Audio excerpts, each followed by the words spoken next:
Hello mga kapatid! So this is Ate Aya and syempre si Adrian Yay. So meron nga pala kaming update ngayon kay Eileen or sa Zylene. Actually pinilit ko naman din siya na sana isama dito sa video na to para sa mga hindi nakakaalam. Nakauwi na po si Eileen. Yes, nakauwi na po siya at katulad ng sinabi ko naman sa inyo, ang reason ng pag-alis niya based din sa kanya is gusto niyang magpahinga na muna.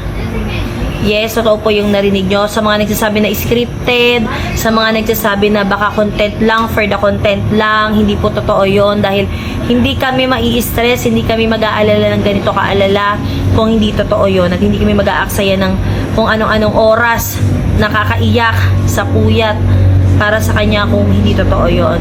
At uulitin ko, si Eileen po ay nakauwi na. Gusto ko lang din i-explain sa inyo kung ano yung naging trabaho namin, especially si Eileen, kung bakit siya dumating sa point na napagod or na-drain.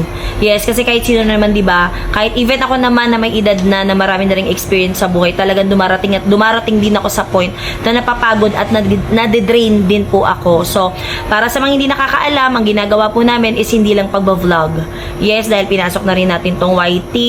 Nagba-vlog kami sa YT, gumagawa kami ng mga contents, especially si Eileen. Syempre marami kasing opportunity na lumapit sa kanya.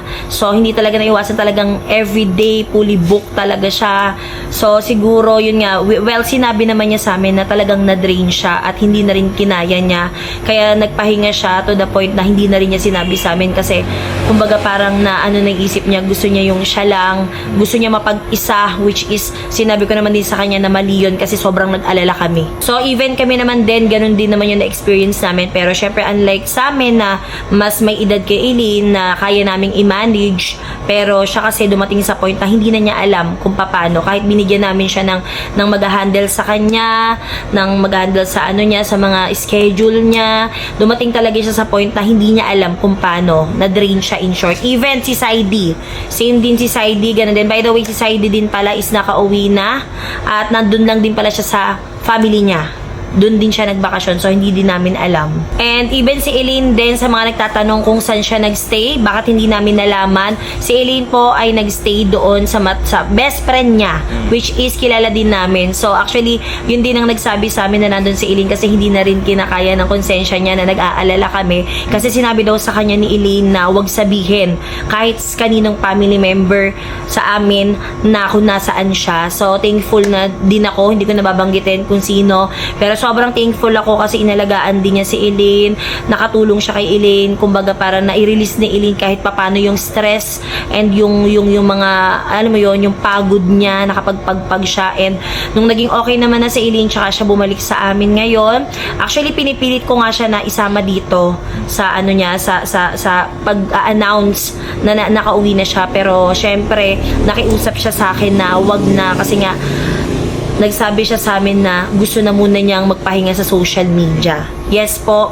Even si Saidi, ganun din po. Gusto daw muna nilang magpahinga sa social media, sa lahat, even sa lahat ng social media platform, at nire-respeto namin yon. So, sasabihin ko sa inyo, Zylene is signing off na po.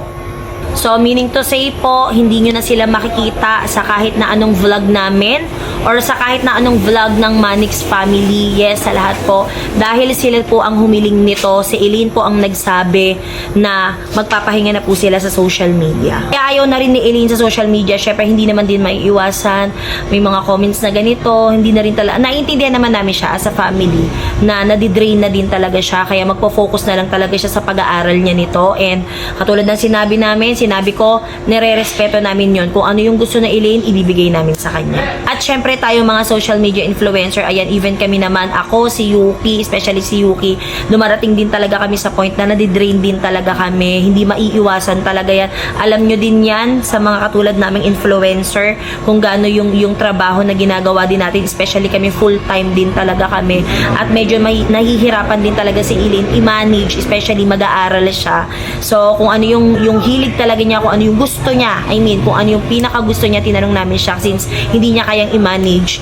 Yun yung ginawa namin, which is ang mag-aral siya, mag-focus siya sa pag-aaral niya. Sa madaling salita, hindi na niya kinakaya yung pressure dito sa social media or yung work dito sa social media, kaya mag-aaral na lang din siya. And I hope na susuportahan nyo pa rin or patuloy nyo pa rin susuportahan kaming familya and even yung Manix family kahit naisipan na nila Elaine na mag-break sa ganito or hindi ko alam for sure. Magtatanong kayo kung babalik pa ba sila o kung kailan sila babalik, kung ganito ganyan, baka napagod lang. Well, hindi ko po masasabi yan, pero kasi ang sinabi nila sa amin is mag-i-stop na sila sa social media. And sana mga kapatid, dinihiling ko na suportahan nyo pa rin kami, lahat kami. At isa lang yung makakasiguro ko sa inyo, gagawin namin lahat ng makakaya namin and lahat ng pagpapasaya sa inyo na nanonood sa amin, na sumusuporta simula pa lang nung una sa amin, especially sa aming pamilya.